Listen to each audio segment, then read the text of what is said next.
can't exactly say waking up and seeing that I've been called a slur in the comment section of a video about me detailing trauma I've suffered at the hands of my assailant was on my to-do list today, but I'm not surprised. I was really confused as to why you felt the need to comment this, and because I was confused, that confusion turned into curiosity, and with that curiosity I decided to look you up on Instagram. Unfortunately, your Instagram is private, so I decided to key search your name, and I found public results of people tagging you in things. Curiosity still being piqued, I decided to stalk through their profile, and upon stalking through their profile, I ended up finding some of your relatives. Fun fact, I was able to confirm that they're your relatives because not only were they mutuals with the people who tagged you in the public posts, but they were in fact following you. Shirley Stinson, that's your mother's name, right? David Stinson, that's your father's name, right? And they have public accounts. Obviously, I'm not gonna post it out of respect for them. However, I decided I wanted to just see what you guys have been up to.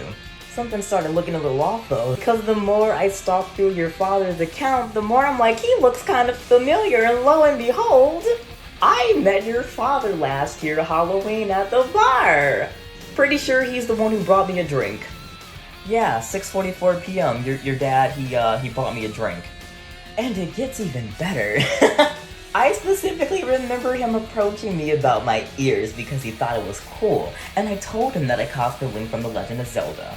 Because he wasn't the only person who fancied my ears that night, he was the second individual to actually buy me a drink that day. Except... homie was over here confiding that he was over here questioning himself. Because he knew that I was queer, right? Didn't even have to say anything, my voice gave it away. Because he also happened to be an anime fan, he happened to recognize the flannel tattoo on my shoulder. Pretty sure your dad asked if I wanted to come back with him and show him what this master sword do, and you know what? I said absolutely. Your dad literally took me back to your house, and we smashed, homie. Like, I'm in the car, taking pictures, I was shook. And just before we were on Demon Time, was photographed from the sheets. Pretty sure your dad was swallowing my kids that day.